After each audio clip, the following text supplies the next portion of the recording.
Tout a commencé en 5e année. Pour la première fois, Felipe a dû suivre un cours de religion dans son école privée au Brésil.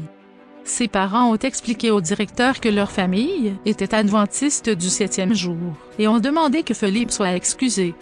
Le directeur a vu que de plus gros problèmes futurs attendaient Felipe. Comment obtiendra-t-il son diplôme sans assister au cours le samedi? Demanda le directeur. Au lycée, beaucoup de cours sont programmés le samedi. Et chaque jour n'est-il pas Dieu? Mais il a donné la permission aux garçons de quitter la salle de classe et de lire sa leçon de la Bible et de l'école du sabbat dans une autre pièce pendant le cours de religion. Felipe se sentait mal à l'aise d'être différent des autres enfants, mais il n'avait aucune envie de se conformer. Dans son esprit d'enfant, il pensait, si Dieu a été fidèle à Daniel et à Joseph, il me sera fidèle.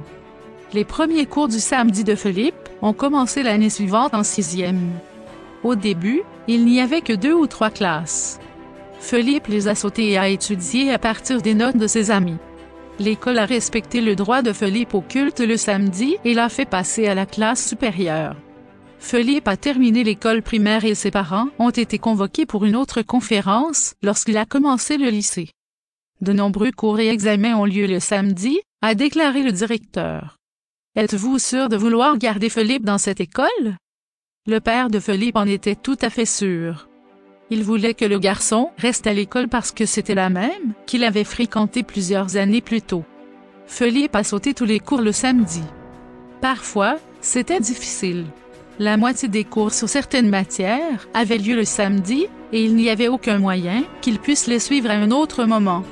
Mais Dieu a honoré la fidélité de Felipe, et il a continué à passer au niveau supérieur.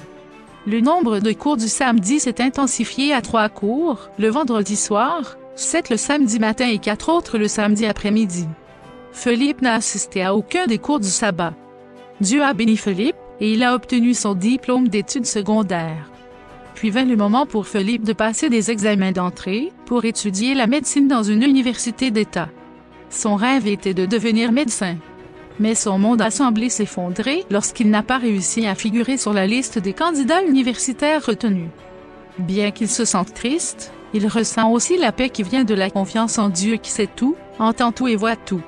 Il a passé le concours d'entrée à l'université privée où travaillait son père. Encore une fois, son nom ne figurait pas sur la liste des candidats retenus. Felipe a prié et réfléchi pendant une semaine.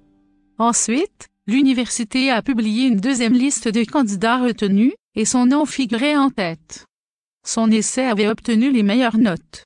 Les cours du samedi restaient un problème à l'université. En 3e année, Felipe avait une classe qui se réunissait 4 périodes par semaine, dont 2 le samedi. Il a sauté les cours du samedi et le professeur l'a laissé tomber.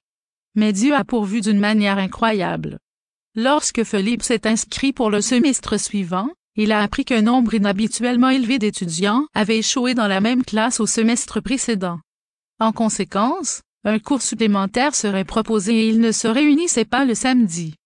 C'était l'occasion pour lui de reprendre la classe du même professeur. Felipe a réussi la classe. Pendant son séjour à l'université, de nombreux enseignants ont posé des questions sur son absence des cours du samedi, et ils ont montré beaucoup de respect pour lui et pour la liberté religieuse lorsqu'il a expliqué ses convictions sur le sabbat du 7e jour. Les examens du samedi se sont poursuivis après que Felipe ait terminé l'université. Les examens pour la résidence médicale et, plus tard, pour une licence médicale étaient programmés le samedi. Mais Felipe a pu les prendre à d'autres moments. Seuls 30% des centaines de candidats ont réussi l'examen de licence médicale et, étonnamment, Felipe a obtenu la première place dans tout le Brésil. Aujourd'hui, Felipe est professeur à l'université privée où il a étudié. Il y a quelques jours à peine, un enseignant a mentionné lors d'une réunion de professeurs qu'une étudiante adventiste étudiait dans l'une de ses classes. Comment obtiendra-t-elle son diplôme si elle manque mes cours le samedi? Il a demandé. En réponse, un enseignant de longue date a fait un geste vers Felipe. Vous avez la preuve vivante de la façon dont quelqu'un peut manquer les cours du samedi et toujours obtenir son diplôme ici sous vos yeux, a-t-il déclaré. L'histoire du sabbat se répète. Tout comme Dieu a aidé Felipe quand il était fidèle, Dieu aidera chaque étudiant fidèle et transformera son expérience en une histoire de mission à sa gloire.